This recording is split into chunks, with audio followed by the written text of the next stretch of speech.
smoke so much I make my sinus bleed. Wish I could blow up just so I could breathe, but it's hard when there's riots in the streets. Sick of sitting idly. Hey, what's up? This is Off the Top with J Rob. This is episode number 27. We got Soulrstar in the building. How you doing? Good, man. How you doing, bro? Shit, I'm great. Just drinking coffee and all that, you know. What you been up to today? Shit, man. Just chilling. Had a session with Evan Hughes last night, taking some photos. For real? Yeah, and then today, man, just been working, ran some errands, and then came over through here to do this Off the Top interview. Lit. Yeah. We might run an anti-interview too if you want. With it, bro. Alright, lit. Yeah, shout out to the anti-interview. So, tell me about yourself. Well, my name is JB. I go by Soulrstar. I'm a local musician, videographer. I guess you could say mixed media artist. I was born in Tulsa, Oklahoma. Moved away for a while. Came back like 5 or 6 years ago, and I've just been plugging myself into the scene, trying to support as much people as possible. And yeah, that's me, man. Lit. So we was talking about something before this, and I want to ask you about this. You was talking about meditation and stuff. What is transcendental meditation? So transcendental meditation, there's a few different versions or types of meditation, but transcendental is kind of it's a method where you just basically forget everything in a way. You just focus on your breathing and you try to like free your mind of like any thought whatsoever. And the benefit of that is that your mind is kind of a lake, and it's as you forget all these thoughts that are, you know, sit at the top of the surface, you're able to kind of sink down into your subconscious and get a better like feeling for what you're actually feeling down there and what emotions are happening, like, you know, at the depths of your lake. Dope. So do you think that like goes hand in hand with like music at all or anything? Big time, yeah. Oh, of course. I mean, I think before I make most songs, I do some type of transcendental meditation, whether it's just like 15 minutes or whatever. Yeah. Of just like breathing exercises and trying to free like all thoughts in my head. Okay, dope. So like, why do you do that? It started out, I mean, I had a lot of troubled things happen in my life, a lot of tragic things, and I think I struggled finding peace for a long time. And when I found transcendental meditation, it allowed me to like kind of get to the core of the things that were festering with my peace levels, you know. So that stuff just became like something that I needed to do regularly to stay sane, you know. And when I started making music, I started realizing that, like, you know, a lot of the things that I learned about myself and life through transcendental meditation were the things that I wanted to kind of talk about and highlight in my music. Okay, dope. That's very interesting. So how long have you been into the music generally? Man, so I mean, I started like choir when I was like 4 years old, and I did that stuff for a while. I was in musical theater for a little while. I did a couple of plays where I was like a lead role and had to, you know, sing and do some stuff like that in musicals. Then I started I started writing my own music when I was like 15, probably just kind of messing around, writing songs. And then I think I was like 18, 19, me and my friend Garrett started messing around making some beats. When I was 22, this producer I was messing with in Idaho deleted all the songs I had recorded, and what? Yeah, and I was like, why? 30 or 40, some bullshit, man. It was like some girl that he liked came and talked to me at the cafeteria, and she just like sat with me at lunch or whatever, and then someone else told him about it before I said something, which I didn't even know. And then, yeah. I mean, bro, even if you try to date her or anything, like, that still would not be no reason. It don't matter what you so did, you know what I'm saying? Like, mad. no reason to do that, like. I was trying to reason with them, and he, like, deleted all of them right in front of my face, one by one, like. I bet you were like, nah, please, like, bro, don't do that shit. I was begging like, with each one. Oh my gosh. But after that happened, I was just like, man, I can't leave this up to anybody else anymore. I was like, these beats are gonna suck at first, but I gotta get on the journey. It probably actually helped you more than anything else Probably. because that was like something of like just so, I mean, shocking, you know what I'm saying? And it's like you're probably like, I'm gonna stop, but it's like in your head, like you kind of knew deep down, you're like, I'm not ever gonna fucking stop. Like nobody can ever fucking stop me. I feel like that is a huge thing right there, like because I mean, have you ever like had a hater that was like, I'm sure there's like many different types of haters. I'm sure you've had a hater that was like hated, but they were like your friend or whatever. Yeah. Have you ever had a hater that like hates on you, like to you, and it's like, hey, that shit, either that's this or that. This is my opinion, like super just like fucked up. Like you ever have anybody like say something like really messed up, like, man, everything you do sucks or something? Well, I've had that happen to me before, but that helped me more than anything else. Yeah. But No, I agree with that. I think that's like the make or break mentality of like whether you're gonna make it in anything or not. Is it's like when somebody comes at you with whether it's like some harsh criticism or whatever it is, or you know, trying to steal shit from you, or you're gonna be like, ah, damn it, like I'm just quitting, that's it, or you're gonna be like, man, what the fuck, like, let me hop over this obstacle and keep moving. It's like, and then it creates a whole nother thing. They don't realize that they created a monster. You know what I'm saying? Yeah. But it's like actually, it's like I'm more like almost more happy with the haters that are just really like rude directly than like indirectly, because at least they're like letting you know what I'm saying, because at least he didn't just like, because he probably could have done a way more, like, you know what I'm saying, like he could have done it like in a way that was like more sneaky, you know what I'm saying, like so at least he didn't like try to like, I don't know. But anyways, so what's up with this playing college basketball? What's up with that? Yeah, man, I played college basketball.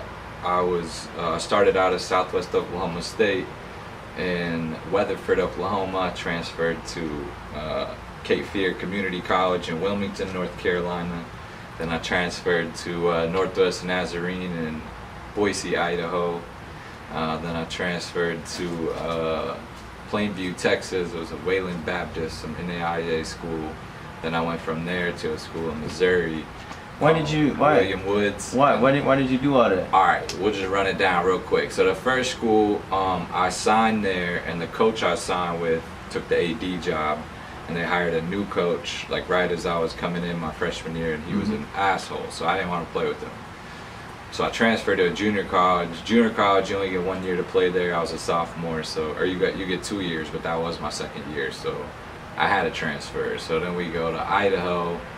And Idaho was cool, man. I loved it out there, but it was like it was Northwest Nazarene. It was a Nazarene school, and it was just like a little overbearing. I don't know, with what like is that? Christian, like it was like a Christian college, and they was just like, I don't know. They're very like uptight. Yeah, very uptight and very like forceful on like what you should think and things like that. And I didn't do very well with that. I had a lot of good friends out there, and I liked playing basketball out there, but like those ideologies just weren't like good for my mental health. It's too like direct and like and trying to like control to some degree. But so like you went and did all this stuff. So like were you like hella good at this, or like what? Yeah, man. I mean, I was pretty good at basketball for sure. I was just good at scoring. You know what I'm saying? I could shoot the ball. That's really dope. How long did you do that for? My dad was a coach, and everyone in my family played sports. So I started playing basketball when I was just like a real little kid. So did he want you to like be a sports superstar or something? Yeah, oh yeah, everyone in my family did. That was like, So it's like one side is like the music, and the other side was the sports. Yeah. But did they have did they prefer one side over the other? Like, nah, they really didn't, man.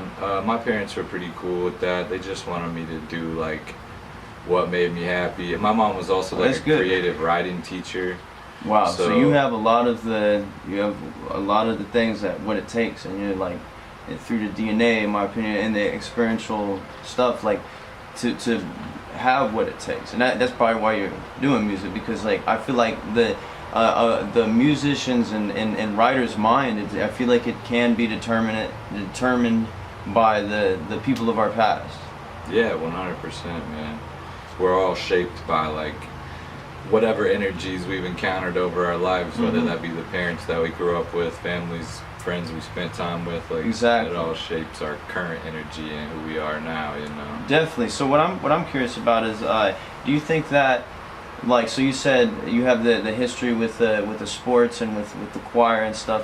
Do you think that programs like that in schools are important for the youth and the next generation of people? Do you think that having that is important? Incredibly important, man. I mean, that's like, I wouldn't have made it through my youths, you know, without that stuff. That was like what I look forward to a lot of times. Those were the things that I learned.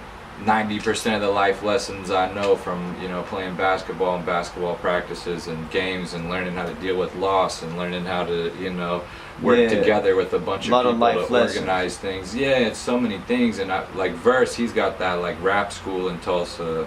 Really? That's huge. I don't know if you heard they're about all that. like they're all a bunch of teachers. Like all of them are teachers. Yeah, Verse, and I want to say Written Quincy. Yes. And I'm not sure who else is involved in it. I'm sorry if I left you out, but that's like one of the dopest things. And that's one of the best things for Tulsa right now, because, you know, there is starting to become a spotlight on our music scene, and there's like opportunities there. And it's just such a great outlet as far as, you know what I'm saying, kids who deal with stuff emotionally, you know, being able to go, get that out. Camaraderie. And then you get that out when people are like, yo, it's okay that you feel this way, or like, you know, oh, damn, I feel that way too. And then it's like all this. Yeah, because a lot of people are like suppressed in their home life or by people around them, and it's like, in my opinion, I would think that crime rate probably goes higher whenever the public school systems lose that type of aspect, you know, like especially in the 70s, I think they had, are you aware of this?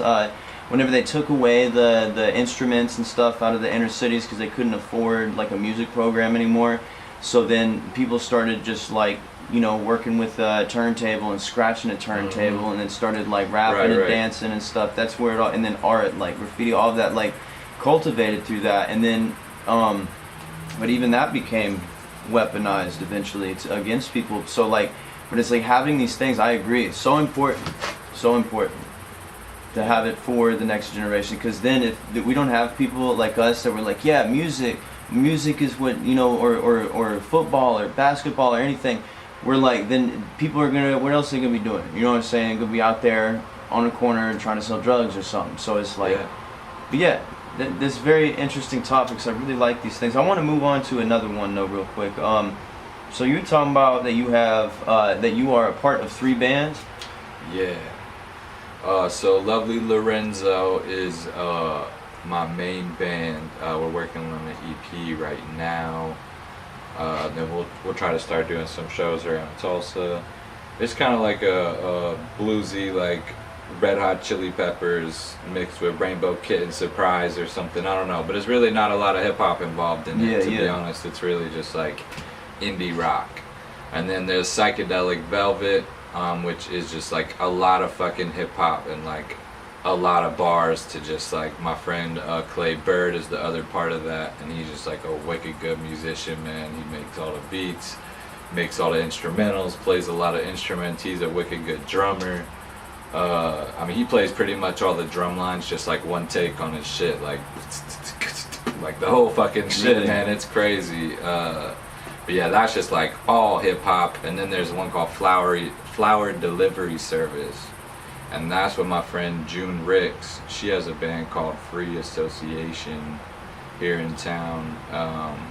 And that's like a smooth mix of like indie rock and hip hop. It's like a lot of like verses rapped to, you know, indie rock stuff with kind of like lo-fi beats behind. That's really interesting. So is it difficult, like doing all that?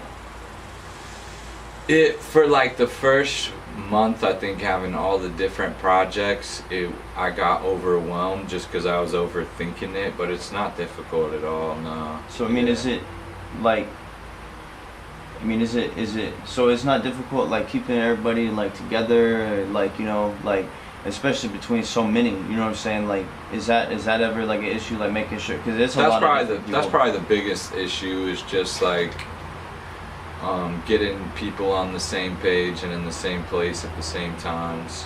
Yeah. But I mean, I think it's like it's gotten a little easier for us. But it's definitely a struggle with like anytime you have a group of people, you know, and you got to be like understanding if someone's got a life situation that comes up, you know, even if you know you need to practice, you know, you still got to be like, all right, I understand, like this came up, that's all right, we'll get to it next week or whatever. But you know, Yeah. It's just something that you got to deal with the band, you know. It's just So like, who's the leader of all the bands? man. Do they all have individual leaders? Are you the leader? Nah, Do you yeah, lead it? Or, I mean, or is there not really like a Psychedelic Velvet is like, it's like me and Clay equally, and Flower Delivery Service is like me and June equally, and Lovely Lorenzo, I mean, it was formed by me, my friend Josh, Ben, and Jack, and then we added Mike Rodriguez, who goes by Mosaic, as a drummer later on. And that, like, Lovely's just kind of, there's probably like like Josh and I end up writing most of the songs, and I end up like probably trying to organize practice most of the time, but I mean, everybody's got their role to play, you know. Yeah. as far So as, would you? Sorry. Oh no, you're good. Would you agree that maybe 90% of the people in the group are in your groups are like leaders in their own sense? Yeah, and I think that was like purposeful though. Yeah. Like but a lot of those people in the Lovely Lorenzo band are also like producers, or like, you know, Yeah. they make beats themselves, or they have their own side projects or whatever, which is nice because you know that they know how to, you know, take over a project and do it themselves. Okay, yeah, dope. I mean, I feel like you know, everybody having leadership qualities and being able to be a leader is very important. Do you think that it is important for a dynamic at certain points in time for one or two people to be looked at as a leader or the leader, so they have like direction?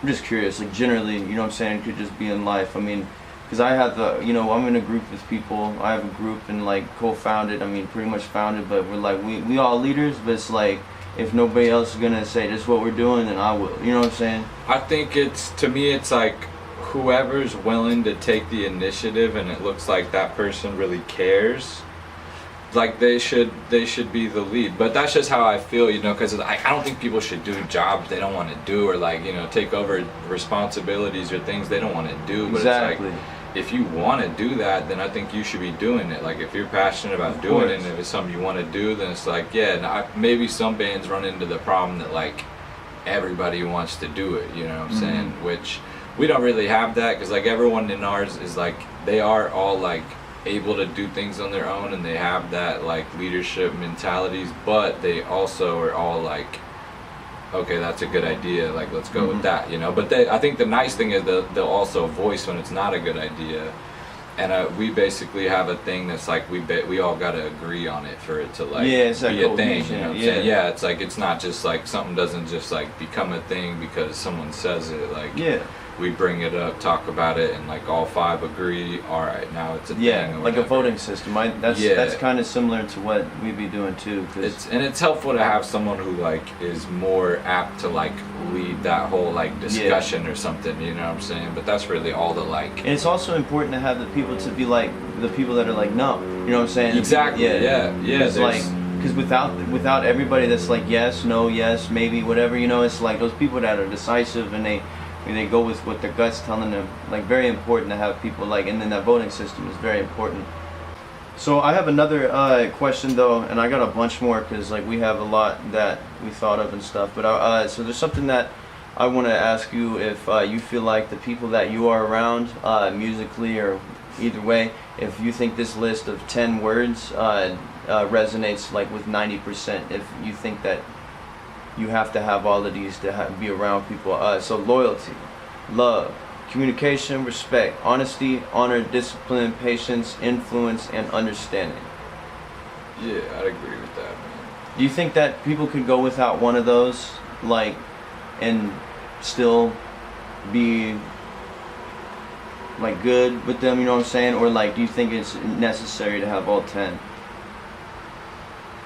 I think it's necessary to have varying balance. Like if you're gonna work in a group, you gotta have, like varying balances of all 10 of those. You know what I'm saying? Yeah. At some point, you're gonna have to do all 10 of those. Of course, and I feel like see, I kind of labeled it with the beginning is the most important, and then the rest of it is, I mean, the first 5 are the most important to me. The second 5 are the least important, but it's like they are necessary. But like honor, that's very important.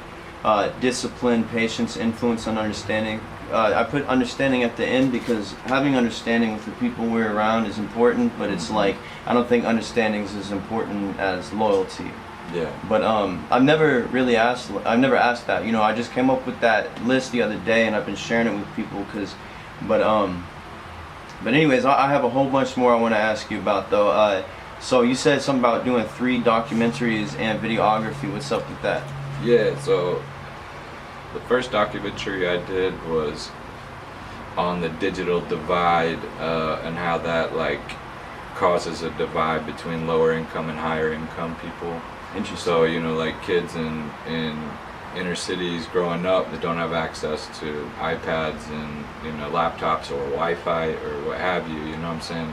They don't have the same access to knowledge that, you know, a kid in in this income range that has Wi-Fi and a computer and all these things to work on, and just how that like affects the entire like, you know, upbringing to whenever those kids are 25 or whatever, you know, what does their life look like compared to, you know. So that was like the first documentary I did.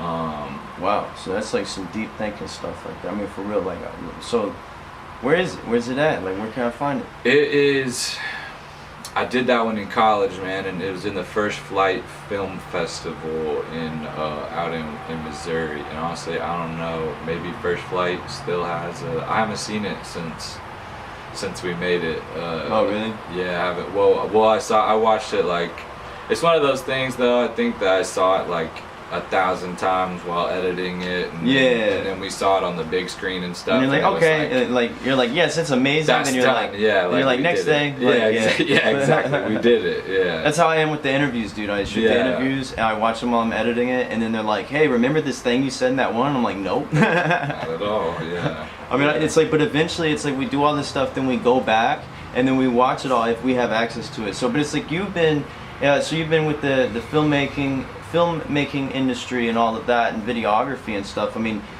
so what about you said something about broadcast television industry. What's up with that? Yeah, so what I do as a main job is me and my brother have a company where we build robotic cameras, and we sell them to television stations, and they put those up like outside. What? Yeah, they put them up outside and they're just on all the time, and they can control them from the station. And then, like, you know, say some crazy weather's happening or rolling through, you know what I'm saying, they'll flip that on the news, or they'll use it as like a backdrop when they're like telling you the weekly weather or whatever, wow. You know what I'm saying, what have you. But that's really interesting. Holy shit. yeah, so my grandpa, I guess, is really the one that kicked it off. He had a company doing that. And then my dad started his own company doing that in like 2001. So it's carried over in the bloodline. Yeah, then my dad passed away. I had already been working for my dad's company, like building the cameras, you know what I'm saying, when I was home, just making extra money and whatnot. So I would be building the cameras, learning a little bit about how the systems work. And then that just kind of turned into... So you come from some smart people, that I would say. And like smart people were very entrepreneurial minded, you know. I mean, no, like those people that you came from, what it sounded like you came from some very smart people, and I feel like that is so important in music, is being smart. You know, I mean, in my opinion, I feel like some of the smartest people and some of the most like, you know, people that go get it, that mentality, I mean, not all of them, but a lot of them, in my opinion, like they've broken through. I feel like part of the spiritual awakening has a lot to do with being incredibly smart, and then it also can mean a little bit of craziness here or there. You know what I'm saying? Like I I'm saying that. I mean, I resonate with that. You know, it's like I feel like a lot of us artists are a lot of smart ass people, but I feel like we're all like, oh, like all this stuff is happening. You know, we need to like make a change. But that's really interesting that you've been in with that. You said making cameras and shit. I don't even know how to like what like. You have a very interesting life. What it sounds like. So you said something about movie. Can we discuss any of that movie with local figures? Yeah. Right now we're working on a movie with Evan Hughes. I'll share a little bit about it. It's just gonna be like a day in the life of Evan Hughes. That's basically the premise or whatever. And That's dope. We're building some subplot and some other things. It'll have, you know, mid movie twist and stuff, but it's just gonna be a short film, so it'll be like maybe 20 minutes long, and we're gonna push it into a bunch of film festivals and You need any extras or We will, man. We will for sure. We're writing the script right now. We're putting some things together. I've been spending a bunch of time with Evan, taking pictures to kind of like get like, you know, how I vision him looking on the camera for it, and then also just like listening to him talk to people and get like the flow of conversation for script writing. That's and things, really so. interesting. So, are you needing any help with either set design, creative art direction, or anything like that? Because, like, I mean, I would love to help. I mean, I have a couple resources, but y'all probably got way more resources than I do. But I would be interested in the help any way I can. Yeah, man, I'll let you know for sure. I'm definitely not shying away from people offering help. Yeah, and it's like I think Sneak's gonna help out with some of the videography and stuff. Oh yeah, he got really good stuff. Yeah, so I think we got something pretty good going. And then I mean, yeah, I would like, I mean, ideally as many people from the local scene as possible to be involved with it, because yeah. So are you storyboarding it or anything, like storyboard? It's been plot? storyboarded right So now. it's been okay. And it's, yeah, we're in the stage, like we have a subplot. It's been like storyboarded out in an outline fashion. I'm to the point where I need to write a script. Yeah, that's the next thing I was going to ask. And I've even script. got like some of the opening shots and some different things like that all already going. But yeah, we're in the script writing phase. So I got to have a few meetings with Evan. Movie poster. What about movie poster? Y'all need help with that?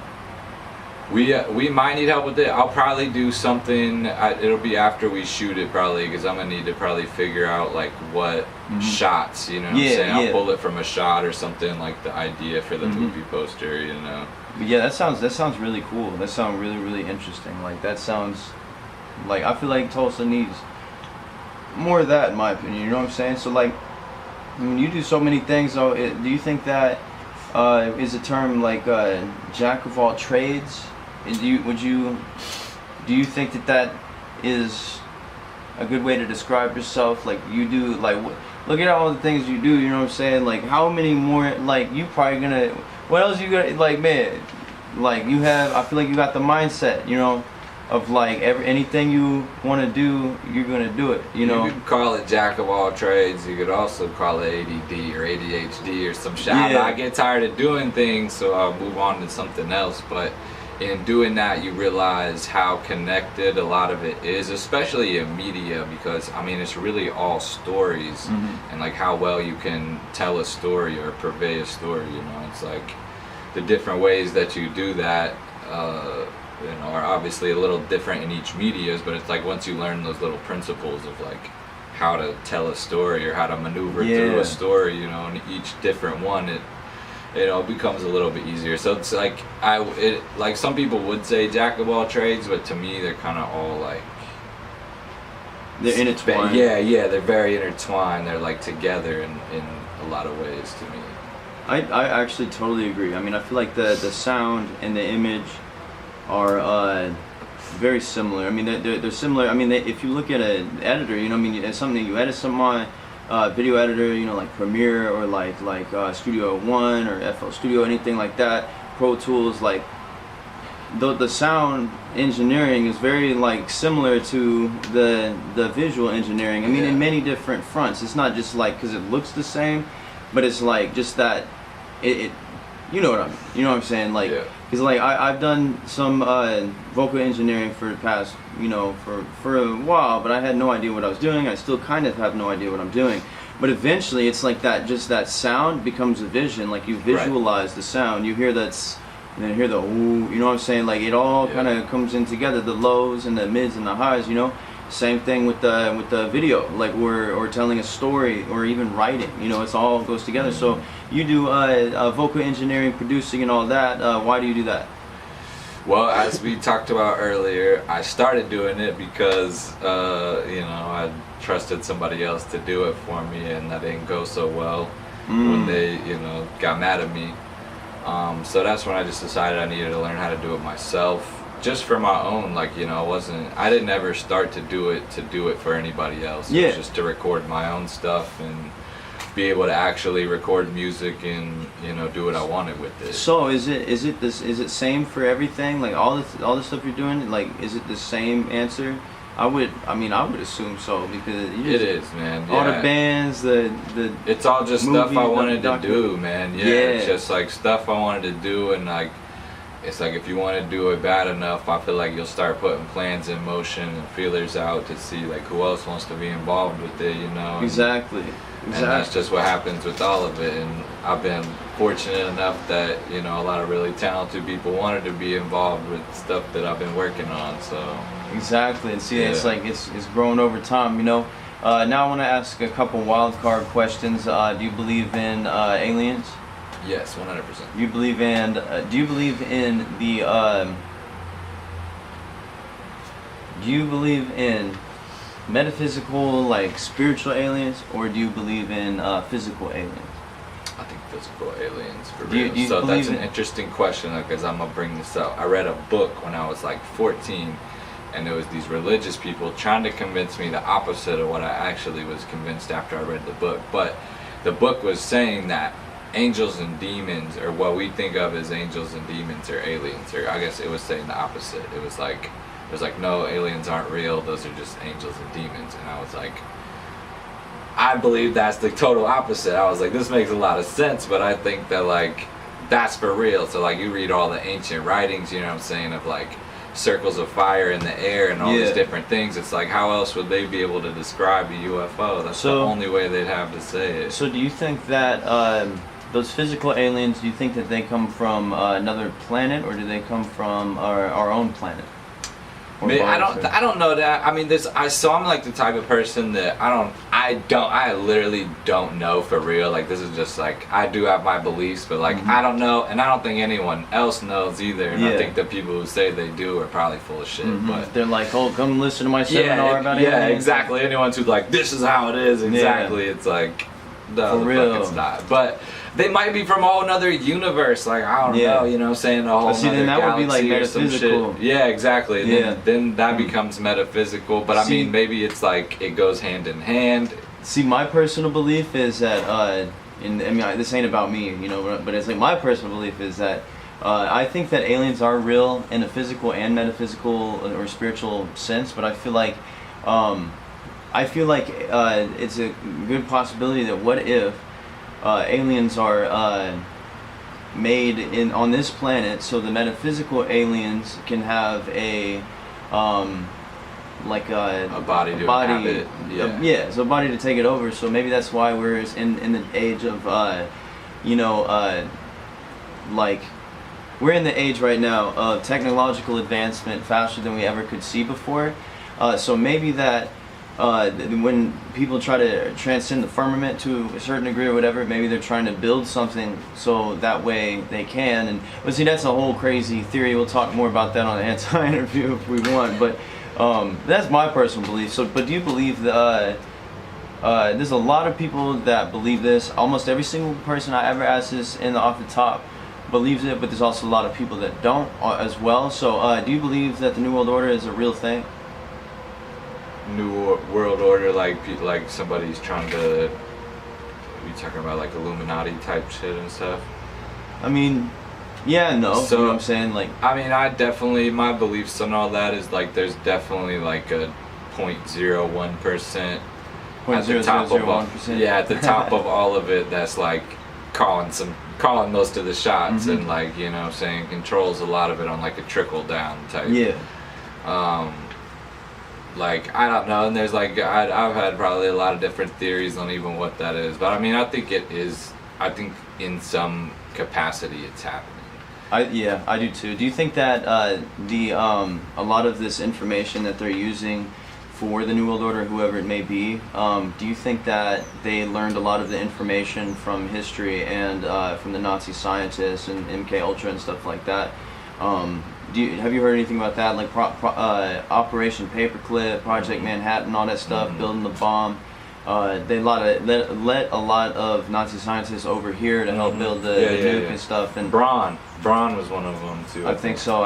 And they, I mean, my opinion is that they got a lot of the information and stuff, and they're using that for the New World Order of, like, you know, mind control and all that type of stuff. But do you think that AI is going to take over the world? I mean, it's possible. It's definitely some crazy stuff happening in that world. I don't know. I think it's disheartening to hear like the leaders of AI companies, like Elon Musk, be like, you should be scared of AI. So it's like he's literally got all the money to gain from you not being afraid of AI, and he's telling you that you should be afraid of AI. So it's like maybe he's not like bluffing on that one, you know what I'm saying? I don't know. Yeah, but so like and that's so crazy though. And that's just like to me, it's like that's probably like one of the most. He probably knows more about what's going on in AI than like 99.9% of the world. You know what I'm saying? So if he's being like, you should be weary of it, it's like you should probably be a little weary of it. You know what I'm saying? I do have actually a song on an album coming out called Artificial Intelligence that's like right up those alleys or whatever, but it's like I don't know, like maybe we don't want computers deciding what people they like, you know what I'm saying, like, and having like moral calls and shit, like you're locked inside your car and it decides you're a shitty person or something, like like self-driving car, like they take over exactly, and shit, man, political assassination would be easier, whatever it was. You chilling, like, smoking a blunt, all of a sudden your car is like locks up. It's like, nah, we going it's off like, it does this calculation that's like, well, if I drive off the cliff with this motherfucker, the world becomes a 30% better place. Because they're going to use that system. They're going to use the AI system as a way of they're going to use that system to, because they're trying to say that people are bad and they need to depopulate the earth, so they're going to say that the way to save humanity and save the earth is by they'll come to that conclusion eventually. Yeah, so that's what's scary. They'll like see you throw something on the ground or like litter, like do something bad for the environment, and they'll be like, oh wow. Yeah, it's like you just breathe. And they're like, oh, you just breathe. It's like, it's that carbon emission, like. But okay, I have a totally random question. We're about to be at the last segment. Favorite artist in town? Favorite artist in town, man. Let's say favorite rapper. Favorite rapper in town. Probably Burns. Burns? Probably Burns. He's been one of my favorites for a long time, man. I think honestly, he's a lot of people's favorite rapper out here. Like, and I work with him in the studio a lot. He's recorded a bunch of projects over at my crib, so I see him. He's phenomenal. I see him in the studio. I see him live. I've seen him live like 30 times, and every single time it's just as good. You know what I'm saying? Yeah. So I just like, I just gotta say he's probably. I mean, he like live performance. He just brings it every fucking time. Exactly. And writing as far as like wordplay. Untouchable. It's like he's probably he's phenomenal. And he can sing the fuck out. He's just like he's very multi-dimensional, man. Yeah, that's my brother. It's like you feel it when he's on stage. You feel that shit. You're like, woo. You know what I'm saying? You can feel it from down the street. Exactly. You're like, oh, we playing. Like I can tell. Music is like emotion and his feeling, and he's like he encompasses all of it. Exactly. You know? So I'd say he's probably like my favorite in town. Heck yeah. Do you have any shout outs for anybody that may be watching this or that you may send it to? Shout out to just really the whole Tulsa music scene, man. Like all the bands, the hardcore scene, the punk scene, the hip hop scene, man. Everybody's doing really cool stuff. The R&B scene, even, you know, there's a few chicks out here doing some cool stuff. Yeah, just shout out to all you guys. Keep working hard. I'm gonna keep showing up to show support whenever I can. Shout out to J-Rob the Law for doing these off the top interviews, man. You a big part of the whole community here. Yeah. And I just hope nobody loses sight of like community around here, you know what I'm saying? Helping Real. each other out and showing support. Right now it's going really well and it's dope, and I hope that doesn't change. Lit. So this is the last part of the interview, and I give people to either 1 minute. I used to do, well, we can do 2, 1 to 2 minutes to either rap or sing, freestyle, or do a written, or you can just rant about something for a minute or 2. Starting now. All right. What can I rant about? Man, I'm gonna say this. We were talking about it earlier off the camera. If you're in Tulsa, I'm not even gonna speak outside of my city, and you're rapping over your vocals consistently, like you're just playing your songs, you know what I'm saying? And I mean, I'm nothing against you guys, alright? But like, just practice it and spit those vocals without anything on it, and I guarantee you it's gonna resonate with people more live, and you're gonna connect with more people. And some of you may not think you even need that. Like maybe you already got the juice and you already got people, but I swear it can get even bigger and it can get even better. And if you really hone in your craft by learning how to rap, instead of just kind of sitting on the crutch of having your vocals in there, I promise you it's going to turn out really good for you. That's amazing advice. Yeah, and so I'm not going to even go into the negative sides of it, man. I'm going to keep it all the way positive with that. If you do that, man, it'll change the whole game for you.